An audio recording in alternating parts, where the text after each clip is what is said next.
Welcome to the Free Birth Podcast, a supportive space for people who are learning, exploring, and celebrating their autonomous choices in childbirth. Together, we'll unpack truths, share personal stories, and claim our ability to birth freely and intuitively. Here's your host, Emily Saldea.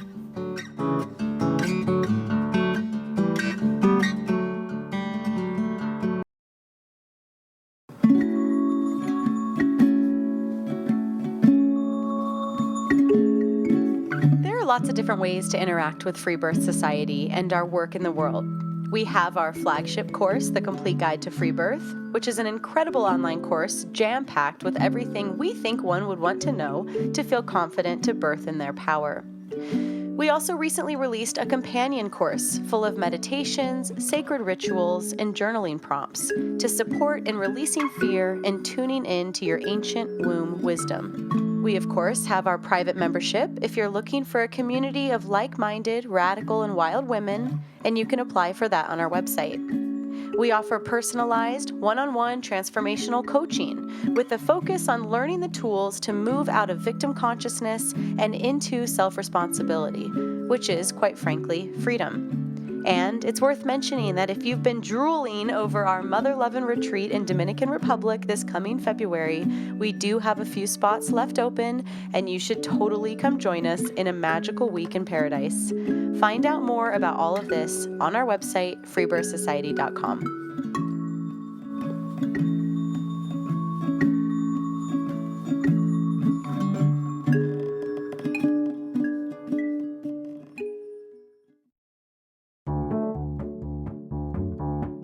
If you know me or follow me, you know that I am obsessed with the book Below the Waist: Why Healthcare Needs a Feminist Revolution. The author is Jennifer Block, and I'm happy to say she's on the show today. You may know of her from her previous book, Pushed, which rocked the worlds of birth workers and families alike. Below the Waist is a continuation of the work she did in Pushed, and now broadening the conversation into all elements of female healthcare. If you haven't heard of this book, you have to get it. Here's my talk with Jennifer Block.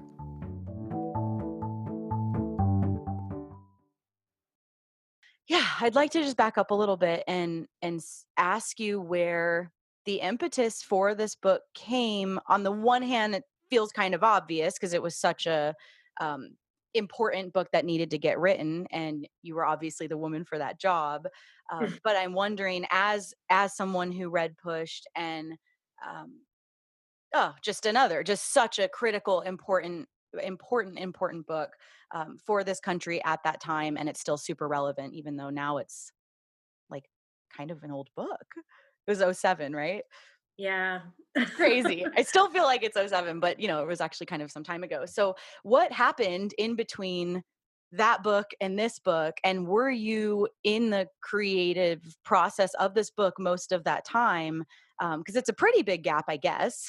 It is. And I've been kind of wondering, because Push was so, from my sphere as a birth worker, so successful and so impactful. I definitely had the thought of like, where is she? Is there another epic book coming? And then there was. So I was very, very, very happy to see that. So yeah, tell me a little bit about that time frame and then the birth of this book. Thanks. Well, first of all, thanks for having me on the podcast. And thanks for your kind words about Pushed. Yes, there was quite a gap. I wasn't intending it to be so long, but life happens. I moved across the country a couple times, had a baby. Those things sort of got in the way of this work. Yeah, not got in the way in a bad way. I really wanted to be a mom, and I'm glad that I. So your child came after Pushed. My child came after Pushed. Wow. I had not experienced pregnancy or childbirth when I wrote Pushed, which surprised a lot of people. Actually, some reviews assumed that I must have had a horrible birth experience that led me to write the book, but I actually felt that the fact that I hadn't gave me a unique perspective and kind of solidified my credibility as an outsider journalist, not someone who had an axe to grind. Mm-hmm.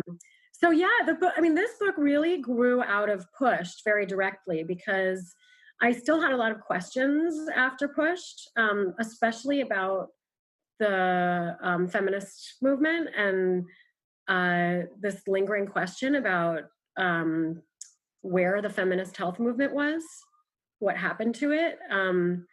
So I had that question, and I came out of Push knowing that having learned through reporting and research that you know that maternity care, the vast majority of maternity care in this country is not evidence based. That there's a lot of overtreatment, there's abuses of power.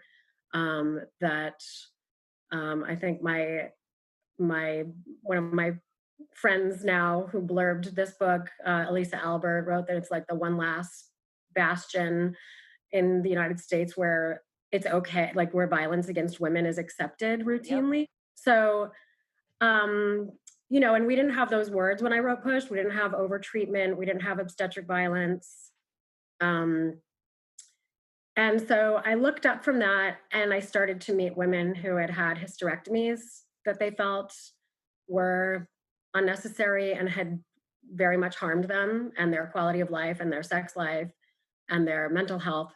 And I started looking into fertility medicine. I started looking into hormonal contraception. I even started looking into overtreatment in abortion care. So I just saw these patterns repeating in all these different areas of the health system and all the touch points where women get treatment. And the other theme that I started noticing was that, just like in the context of maternity care, where there's this physiological process that we routinely undermine with technology and try to mimic and often fail to match in, we don't usually do as good of a job as the body can when it's supported. I just kept seeing this playing out as a pattern that starts much earlier in women's lives. So, when we're teens, we're recommended hormonal contraception to regulate our cycle. So we stop the normal physiology and replace it with this hormonal technology. And then, if you're an educated middle class woman trying to have a profession, a career, you're pushed to your early 40s to have a family. And then again, you have to look to technology to replace the biology that would create a conception normally, physiologically. Of course, we do it in maternity care.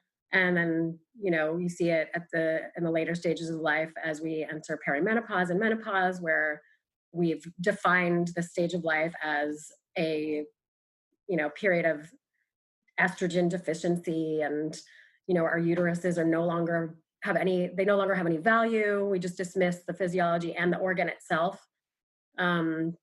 We do like twice as many hysterectomies in this country as in Europe.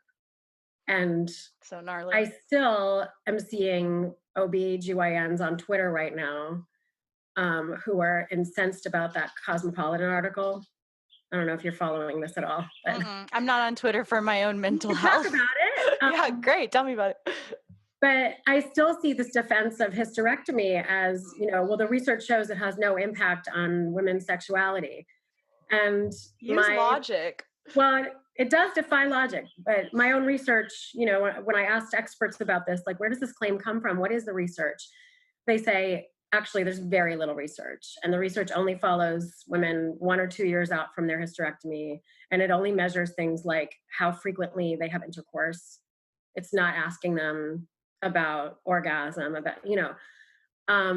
because it defies logic. And one of the things I do in this book is I go to a surgeon, like probably the most experienced surgeon I could find, who really understands the female pelvic anatomy and performs these surgeries. And he walked me through a procedure and he showed me how a hysterectomy when it removes the whole uterus, including the cervix, the vagina is turned into a cuff.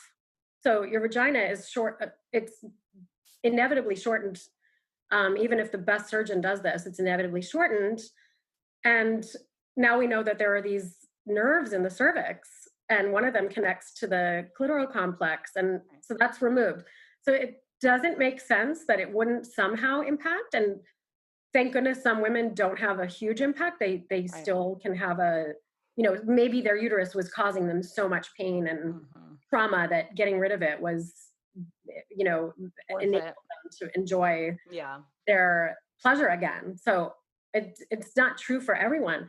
But to say that it has no impact, just it doesn't make sense. And to call the research in when the research is so limited is disingenuous or ignorant. It could be Well, that that it, happens all the time in the yeah, medical yeah. field. So anyway, so I saw the same patterns that I saw with push repeating throughout the lifespan, and I tried to touch on all of them. I really actually wanted to do a separate chapter about the fourth trimester and how these same patterns play out on the newborn infant. Mm. And it had already been 12 years since I'd published Push, so it was time to birth this thing. But Sure, sure. um, yeah, Yeah, it's something that, just going back to what you said about the medical system calling out this research and then it's actually quite unfounded or quite ignorant. I have been thinking a lot about that lately, of how we're no longer allowed as women to rely on our own innate intelligence and our own,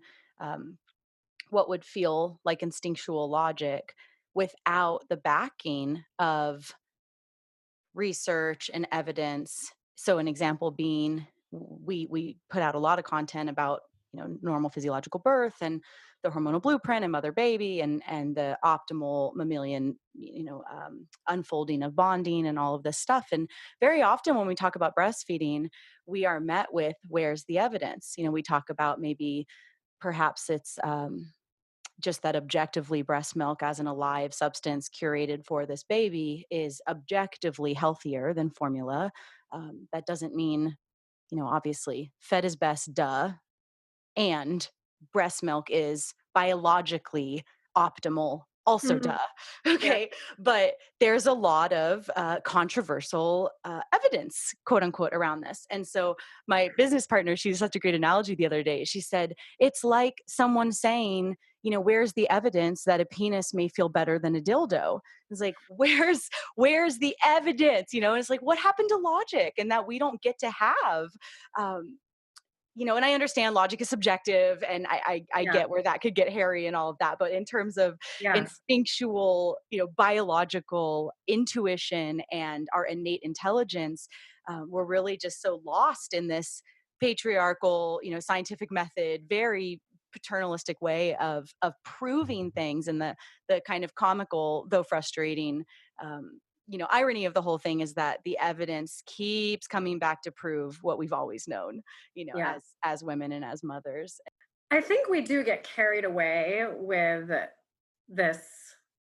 I mean, the movement for evidence-based medicine and the movement to look at science and to respect science, I think is very good and was Totally. good Yeah. in a development in medicine for and in uh maternity care was one of the worst offenders of introducing new interventions without any evidence. And once it's introduced, of course, it's very hard to take it away, because then the burden of proof seems to be on the taking it away, Like that, well, we don't ultrasound. know, Yeah.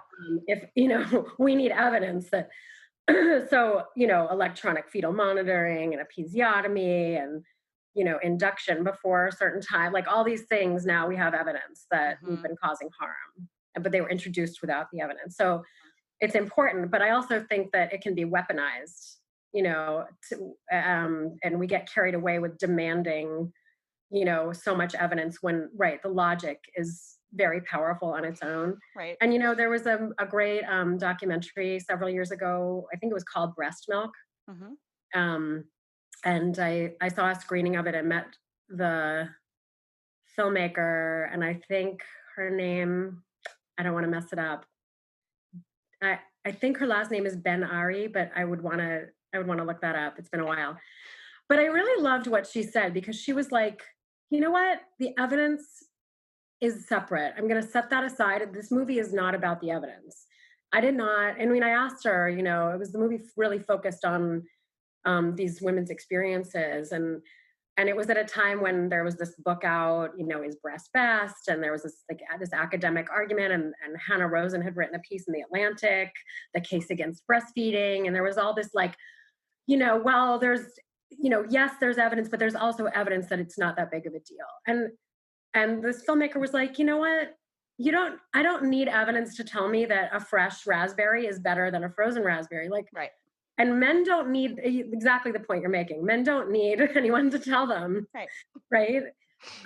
So yeah, I think we can get carried away. And that's part of many, many, many, a long laundry list of why your book is so amazing. But one of the reasons is with respect to what we're talking about, that it provides evidence and personal narrative, but it provides so much research that totally validates what so many of us have felt intuitively and logically for so long. So many of us, I'm in this community of women who are mostly birthing outside the system, mostly mothering outside the system, and really leaning into what does it mean to take responsibility for my life and my motherhood, and what feels most intuitive and right for each of us as individuals. And so many of us are talking about this book and all kind of saying the same stuff, that hormonal birth control was put on us as teenagers, and it just didn't feel right, and it didn't feel intuitive, it didn't feel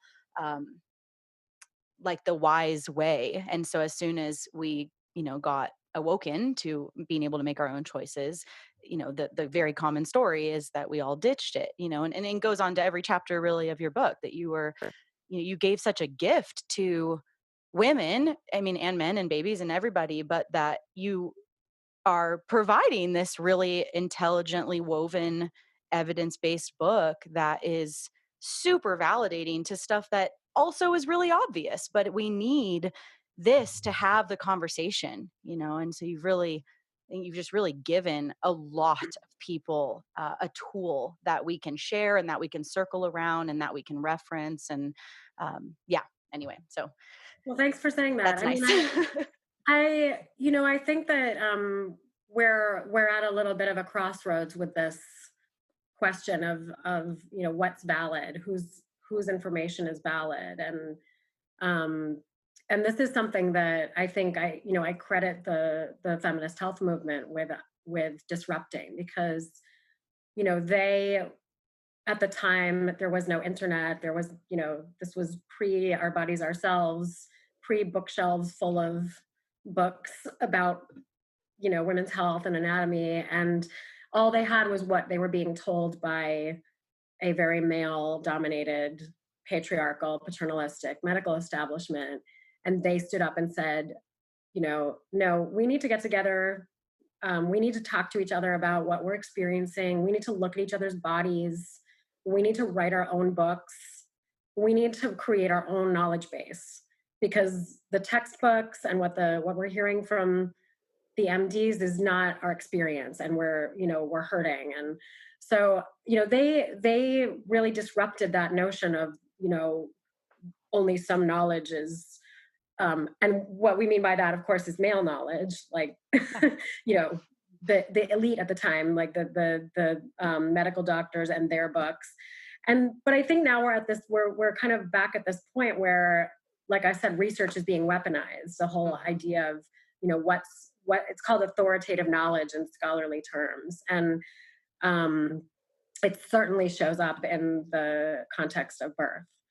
Midwives are they have a soft credential. Mm-hmm. If you look at stories in the media, they go to doctors for the expert opinion. Oh, of course. So I think the feminists are just as guilty of dismissing knowledge that's soft. Mm-hmm. It's only anecdotal. So the leap thing I mentioned, there was this, I thought it was a fantastic piece. It was something that I wish I had reported and written about the leap procedures that are done on abnormal cervical cells. Wait, is So this the Cosmo article? yeah, Okay. I'll have to go look it up. yeah. And the writer is Hannah Smothers, the reporter, and she was paying attention to the Facebook groups of thousands of women who feel that they have been harmed by a leap. It's called Let's in England, Mhm. and they feel like some of them lost their potential, their ability to orgasm. Some of them have no sexual sensation anymore. Some of them lost it for years, and some of it came back. There's varying experiences, but these are thousands of women who are saying they're having these experiences. And she also went to some researchers and experts who validated those experiences with the anatomy of the nerves in the cervix and the information that the training to do these procedures is uneven and there's no guidelines about how deep to cut, et cetera, et cetera. I thought it was a really, really well done piece. It's being attacked because these are anecdotal reports, and Right. the research shows that hysterectomy has no impact. Right. Invalid, And invalid, invalid. yeah, and I mean I think we need to bring back some of that the skepticism that the 70s feminist health movement had, and also listening to people, listening to women, recognizing that okay, we might not have research evidence, we might not have a gold standard randomized controlled trial yet, but we have not significant numbers of women having similar experiences, and Right. we need to listen to them and recognize them and look at that. I mean, and that's I did one of the things that delayed this book was the reporting I did on eShore, the contraceptive coils. That, I mean, it was a similar story. It started with a Facebook group of thousands of women complaining of weird things like pain, bleeding, but also like hair loss, tooth decay, vague malaise, and it took years of them, more and more women joining this group on Facebook, more local media paying attention to it. And then, finally the maker of the device, Bayer, stopped stopped marketing in the United States late last year, all Wow. the while saying that there's nothing wrong with it. But it's like that same thing. There is no randomized controlled trial proving this. There's Right. no part. You can say, well, the research doesn't prove it. Exactly. It's a great way to shut women down. It's a great way to silence. I mean, there's Yeah. not a huge incentive from big pharma or the medical paradigm, to validate, you know, to validate this voice of women. And it makes me think of, I had emailed you. I spent a couple days with Carol Downer in New Mexico recently, and Mary Lou Singleton, and we did a cervical exam circle and learned menstrual extraction. And she, Carol has great stories about what happens for her, and she's now 86, so has been doing this for a very long time, and obviously through many decades, and what happened, the myth busting that happened when women gathered, and women who were, as we are today, living very separated lives and very individualistic lives, and everyone complaining about community, but no one really living in community, and how quickly these lies that women have internalized about their bodies can be dissolved when women just share each other's stories or when they look at their own cervix. And she just had these great stories of them just legs splayed open, speculums and mirrors and flashlights, and just laughing and looking at each other's, and you could just feel and I've experienced this myself, as well. You can just feel the power coming into the room. And it doesn't have to be looking at each other's cervixes. It could be in a women's circle. It could be in a birth sharing circle. It could be in any way that women gather. And that's always that always comforts me, how simple and quickly shifting can happen, within our own otherwise limiting beliefs that have been fed to us about our bodies, and about, how many women say that they were told they were infertile, and then they get pregnant. How many Mhm. women were told, all sorts of bullshit about their bodies by typically a male doctor who doesn't know them. And this whole internalized belief that the expert is outside. Yeah. But what's so exciting about it, and what always inspires me, is that to take it back can happen literally in a thought. It can just happen. It's just it's a remembering, you know, or it's a being shown a new way in sisterhood, in circle, you know, being around other women who are questioning these things. And Hmm. it's just so, you know, everyone always asks. Actually, one of the questions that someone wanted to ask me to you was, what form of activism has the greatest potential for creating change? And I'd love to hear your answer. And I guess to finish my thought, I would say it's just gather. If you're a woman, gather with other women and talk. Because I've seen firsthand how quickly, and I mean, I don't even know that I'd call that activism, but how quickly, yeah, just this misogynistic lies and myths about our bodies can be dispelled. Yeah. Well, and I think we limit ourselves and our health and our healing if we only think of one kind of medical practitioner as being legit and authoritative. You know, I mean, I've talked to so many people who have not found the answers through repeated visits to medical doctors, but they Right. found the answers with a massage therapist, or they found the answers with an acupuncturist, or fill in the blank. And I think what the most innovative medical professionals are realizing is that everyone's bodies are so different, and the solutions to people's problems are so individual that everyone is kind of, unfortunately, on their own path. There's not usually, I have asthma, and like there's a magic bullet there. Pharmaceutically, like that was a major advance, diabetes. But there are a lot of things, there are a lot of ailments that we don't fully understand. There's a lot of autoimmune diseases that the solutions are, very individual and mysterious. And I think, it's when people are open to other ideas that maybe an MD has poo-pooed, Hmm.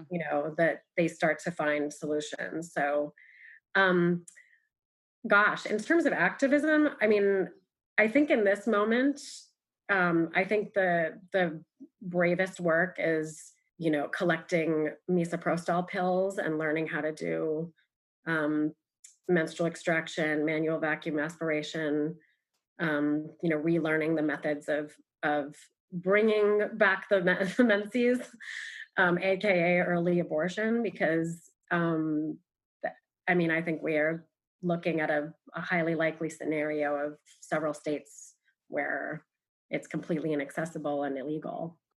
I mean, I don't know that that's the vision I hope for, but it's the reality that we have right now. And if we're going to keep it safe and accessible to people, then a lot of people need to step up again, just as they did pre-Roe, and Hmm.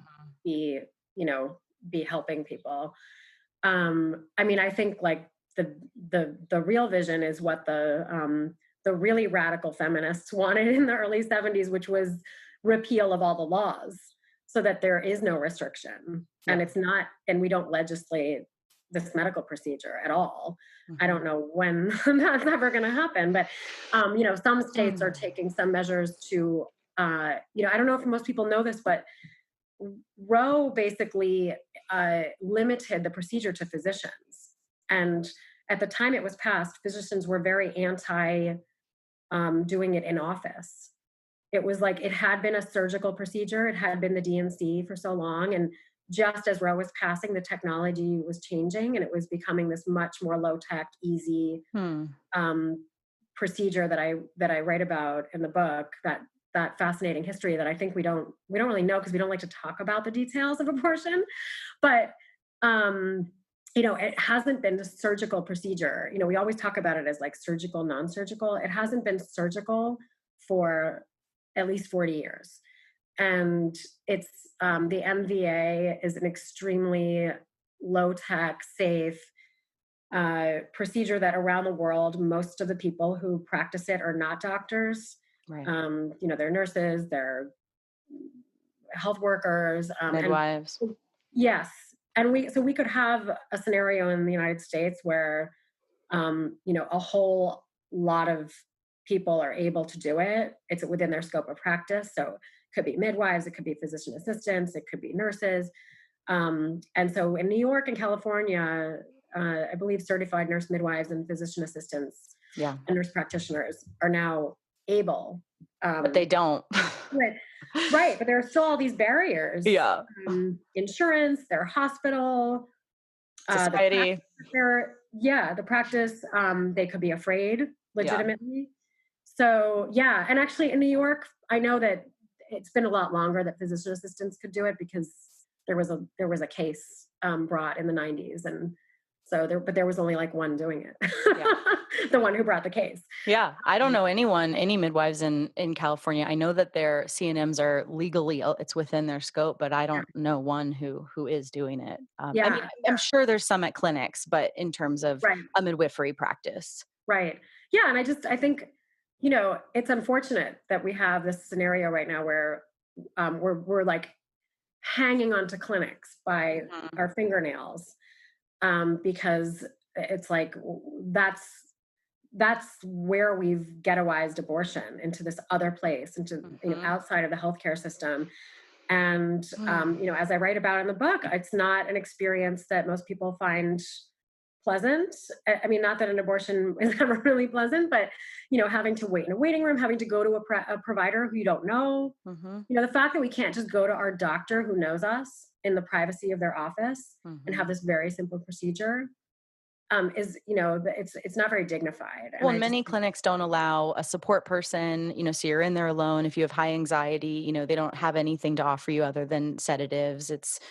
right, It's really isolating and it's really dehumanizing. right, right. And the sedatives are overkill. Oh yeah. It's and I think the reason that people get them because they are led to believe that abortion is this surgical procedure, and a lot of clinics, they have to like be set up like operating rooms, right? So it's like it's almost, you think that you're getting cut into.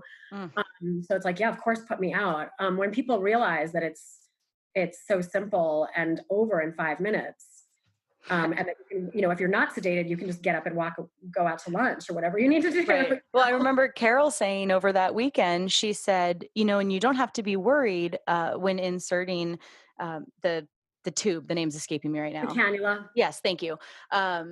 Because you won't perforate, the uterus, because the woman will be awake and she will tell you how it feels. And it was this like amazing moment in my head, because I used to run a nonprofit for abortion support in LA, and I had my volunteers in clinics, and I kind of have been exposed to it from the clinic side, not from the menstrual extraction side. And I was like, oh right, duh. Like it's and yes, that's a little bit different than what we call surgical, in Right. clinic, which is not surgical, like you said. But what a powerful thing to remember, that if a woman is awake and you're tuning in with her and you're Right. having a woman-centered extraction, that you Right. can just, oh my God, ask her how she feels. Right. And she could use her voice. Like, what a freaking concept. Right. It makes it much, much safer. Yeah. Right. And it actually makes it safer. Exactly. Yeah.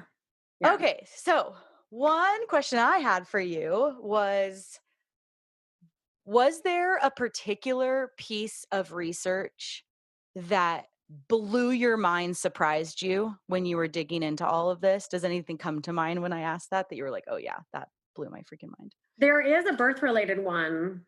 Um, I think it's the last Listening to Mothers survey that just looked at California. And among the women who were not induced and did not have epidurals, only 1% had cesareans. Whoa. Yeah, that data point like blew me away. What year was that survey done? And that might have, this is not too long ago. This was like Okay. the most recent one, and it was only in California. Wow. And you'd have to go look to see if it was like just first time mothers. Sure. But that really blew me away. Says a lot. Because that really speaks to what the impact of all of the intervention is. I mean, the other thing that was really surprising to me was what the GYN surgeons complained about, which is that the residency for OBGYN is shorter than for other surgeons, and that they have a whole lot more on their plate to learn. And so the actual amount of time that OBGYNs get trained to do pelvic surgery is very short, whereas other surgical specialties do 5 solid years of surgery. Right. We need to separate those two professions. OB and GYN should not be in one person's. I mean, my It's really opinion, it's interesting. That's what a couple of them said to me, like oh really? that was their take, that Mhm. and the history is that they were separate, Right. um, and that GYN was really more part of surgery. And they kind of got together because OBs needed more legitimacy, and the surgeons didn't really want GYNs in their space anyway. And Mm. probably there was like stigma of woman stuff and whatever. There were all sorts of reasons, but they got together in around 1950. And it is a really interesting question that I still have about what the impact of that was on surgical training, on skill, on knowledge of the anatomy, and on outcomes. Because as I delved into the vaginal mesh stuff, and the and hysterectomy, and the controversy over the power morcellator, which you can go Google it if you haven't read the book yet. But as I delved into that, I kept hearing surgeons complaining that, well, this is happening because it's being marketed toward less experienced surgeons, or Mm. this device isn't used in surgery; it's only used in GYN surgery. Why is that? And so that's a question that I still have Yeah. about the impact there. And we just keep heaping more. I mean, I've been saying, it's kind of like OBGYNs have 5 different jobs, because Mhm. they're doing what midwives do in most other countries, Right. low risk, normal birth. They're doing high risk OB. They're doing well woman care. And now they're doing primary care since the 90s, because during the whole healthcare reform negotiations, OBGYNs they didn't want to have to be referred to by Mhm. a primary care doctor. So they got status as primary care doctors. That meant they had to add on a whole new, all of that into their training, into their 4-year residency. And then they're doing hormones, they're doing endocrinology basically. So they are doing a lot. And it kind of, it makes you wonder, like, And is not very well. the superwoman complex? Like, Yeah, because it's exactly. like, that's the woman doctor, and we just throw everything. Right, right. And it's really a Oh, disservice, because it's now, too much. if anyone has any complicated hormonal diseases, PCOS, endometriosis, they need really, they need people who are specialized in those areas. The Right. endometriosis sufferers need surgeons who are really specialized and experienced and skilled in navigating the pelvic anatomy. And it's like removing cancer. And there are very few in the country who can do it the proper way. Most women are just getting zapped with lasers and creating more scar tissue, requiring more surgeries. And so we're not being served by this. And even the doctors, like I'm from LA, and that was where I was a birth worker for a long time. And, the really high end kind of famous doctors that people wanted to be present at their birth. Well, shocker, everybody was induced because they were working 9 to 5 in their GYN clinics, and they Yeah. were doing surgery all day. I mean, you could feel it was literally that one person cannot do everything that's on his or her plate.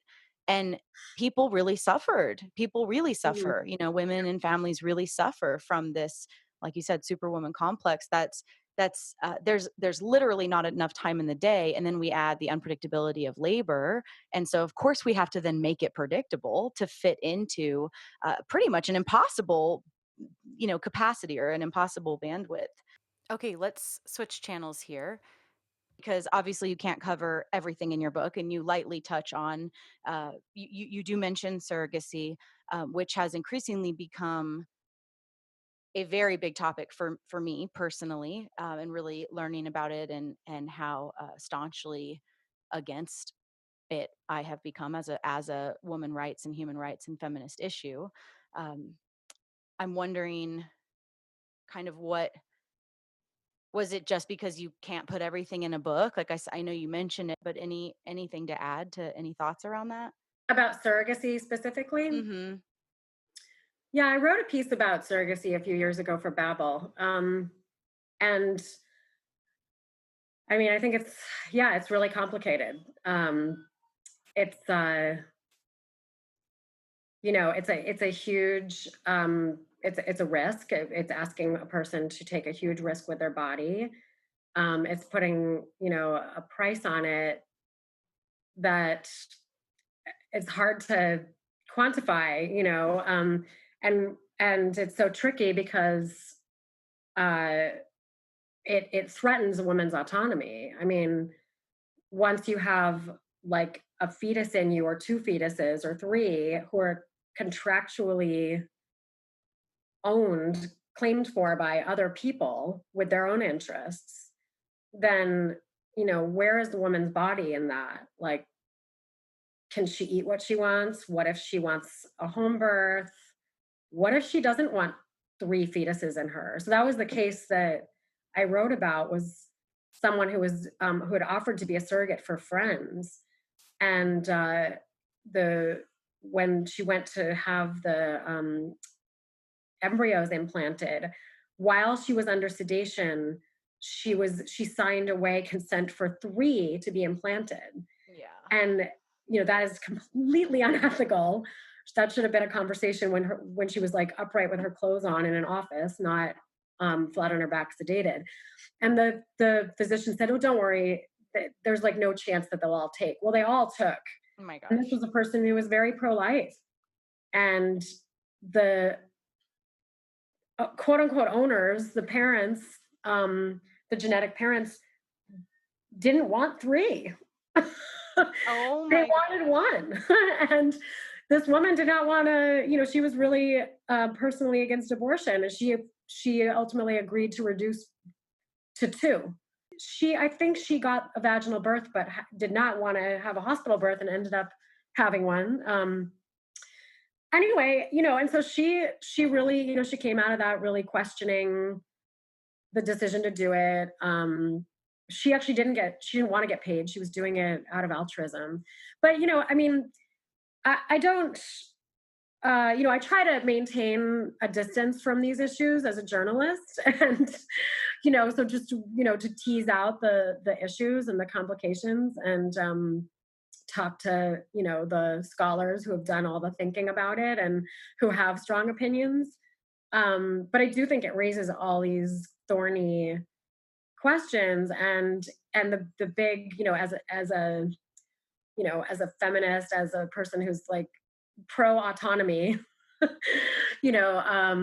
think it's problematic. And then it's I think it just I wouldn't I wouldn't ever want to decide for someone what they should do, whether they want to be a surrogate or not, or whether two people should hire a surrogate. It's not really for me to decide, but I do think that those issues need to be more at the forefront of these conversations, and of how people think about it. Hmm. Because I don't know that people are thinking about it in that way. That the um, what's the word? The seriousness of what they're asking of another human being, Yeah. and what kind of boundaries can be put in place so that person's autonomy is intact, and dignity, and everything else. Well, and I guess I would say that that's not possible when you're renting a womb and buying, or taking that person's baby. Yeah. Yeah. I had Mary Lou on to talk about this, who's really articulate, and I'm curious to see what the response will will be, because we go pretty hard on it. Well, I But love listening to really opinionated people, and I look forward to that. yeah, I'll send it to you. And then Something personally, I yeah. mean, we all make our own personal decisions. I decided at a point, like, if I don't, if I miss my window, I miss my window. But that's my Mhm. decision. I decided that I would not want to ask that of someone else, and Mhm. be responsible for what, because now I would feel responsible for what happens to that person. Mm. She loses her uterus as a My result of God, pregnancy. totally.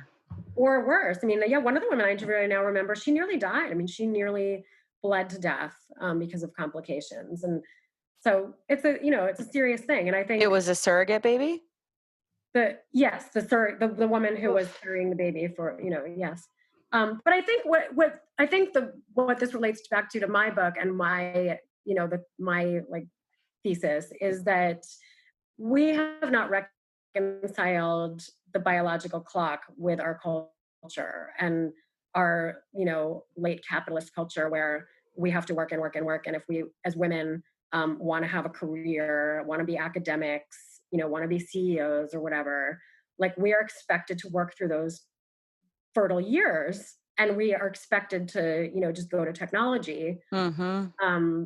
And the egg freezing has been sold as this insurance policy, and it's not that. It's got very low effectiveness. It's hugely expensive. I think a lot of it is very exploitative. And now we're seeing essays from women who, froze their eggs 5-10 years ago, go to thaw them. There are only like 5 that are viable. None of them take, and that's it. Now their next option is surrogacy, right? Like they're out of, they're 46, they're out of options. I just think we have to, like, if we're going to be bold and visionary, we're going to fight for the ability to have families while our biological window is open, Right. because it's the least painful, the least costly, the least risky. Mm-hmm. And like when I talk about, this physiological justice, that's what I mean is, like recognizing that we have biology and we can only do so much to it. We don't do anything natural anymore. Like I don't, what does it mean?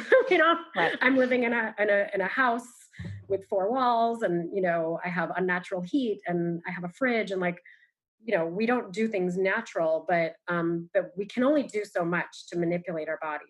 Mm-hmm. And I think that as women, we've been bearing the burden of fitting into this timeline that was not, it was built for men by men. Yeah. And this concept that it's not that a 46-year-old woman who finally goes to try to get pregnant is infertile. She's post-fertile, Right. and that we're not using that language anywhere. You're not infertile at 44 years old. That you're not, you're post-fertile. And I think it's so, like you said, it's just so important to be having this conversation and to be right that the most revolutionary thing is how do we integrate families if they're wanted while we're working and not just trying, it's like the old way of feminism to be like feminism is just women are men. Yeah. And obviously that's not serving us and that's not where we're wanting. Yeah. If we just want what men have, then we're really limiting ourselves. Yeah. And I think we need to look at that, the notion of, people have a right to have a family. At what expense, at whose expense? Right. I just think we need to ask those questions. I'm glad you say that. This idea that everyone's entitled to parenthood, but what that actually plays out to be is typically wealthy white people. Right. So if everyone was entitled to a child, what would that even mean? That's obviously untrue in so many ways. Biologically, it's untrue, and socially, it's untrue. And Right. And we're talking about the right to a genetic baby. right. Like a lot of kids need parents. Right. Exactly. But people don't typically want to adopt a 9-year-old. Mm-hmm. Yeah. So, couple quick things before we close. One thing I was wondering about, and maybe it just didn't fit into that chapter, but I was wondering about your thoughts if you had done any research on copper IUDs and if it was a intentional, choice not to include it in. Obviously, you were talking about hormonal, so that's Yeah. not that. But any thoughts on that?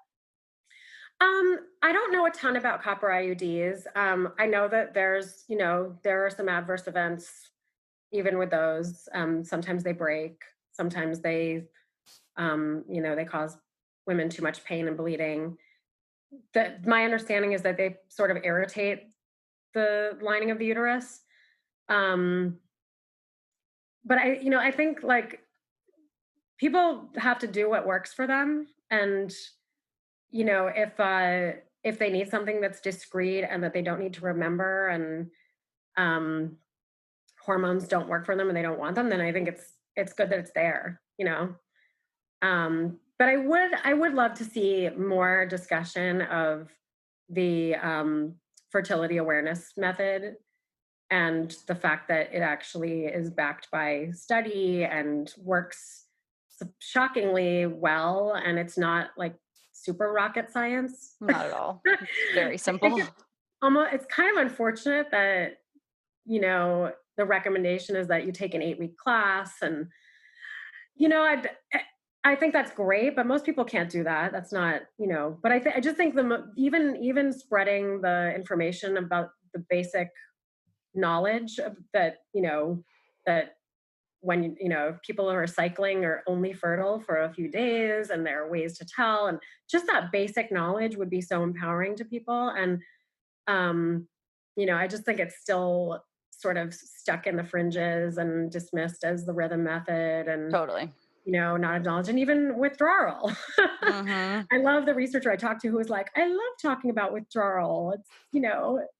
It's totally more effective than it gets credit for. So like we just aren't talking about these things. We're just so focused on effectiveness and Yeah. getting that like 99.5% effectiveness that Mm-hmm. um At all cost. I just think we could reframe the conversation a bit. I mean, that was the problem with the way eShore was marketed too. Interestingly, when eShore came out, there was very little IUD on the market. I think it was just the Paragard, and none of the newer hormonal IUDs were on the market. And so this was the solution for people who had their babies and were definitely not wanting any more kids, but could do this without having to get a tubal ligation. Hmm. And I just kept thinking, okay, but if you're like 42, you've Right. only got a few more years of needing a contraceptive. So it's like the way it was sold was like, permanent contraceptive. You'll take care of the rest of your life, instead of you only need something for about 5 more years or 10 more years. This is going to be in you for the rest of your life. And we only studied it on 423 women or whatever it was. So just the framing of that, I just thought, like, why weren't people offered an IUD? That would have, Mm. if they wanted something, set it and forget it. That would have Mm-hmm. been a great option. Set it. It's take it out in 8 years. You're into perimenopause at that point. Totally. But That definitely yeah, would have made more sense. Okay, well then let's wrap up with what's next. Is there anything particular on the docket right now that you're working on that you can speak about? Or and also, I mean, you just got this out, so I'm sure it's mostly just promoting this and getting this book yeah. out and about. And also, was there anything about this book that you really wanted something to be in it, but it just didn't have space for it? Like you mentioned, maybe the fourth trimester, or Oh yeah. I'm sure Well, so much. there are Like, so many things yeah, that I where does want. yeah. But no, I mean, in terms of what next, I have an article coming out about the situation in New York, specifically in the history of like midwife licensure in New York, Nice. and why CPMs are still not recognized in New York. Upstate, who's being charged with like 5 different felonies right now, and it's a really interesting history. And my midwife uh, happened to have lived in New York and left because she saw what was happening. So it ties in with my own choices, and I tell my birth story in this article. So And so where stay do tuned; you it'll be on long yeah. reads. So with your journalism, do you have a website that you post all your work, or is it just wherever it gets picked up Yeah, is where it goes? I have jenniferblock.com, and I tweet Yeah, you do. occasionally. I try to tweet at Writing Block, and I'm on Facebook at Jennifer Block Author, and on Insta at Jennifer Block Author also. So I'm trying to spread my tentacles, Yeah. You're my doing it. social Well, media we're all helping you. That book tentacles. just spread like wildfire in our community, and everywhere I go, I'm like, anyone want to join our book club? We're reading Jennifer Block's book. Well, thanks for reading the book, and thanks for having me on the podcast. I Yeah, really thank you. Hope to have you back someday. That's it for today, everyone. Join us next week for another episode of the Free Birth Podcast. Thanks for joining us, and remember, your body, your choice. Lots of love.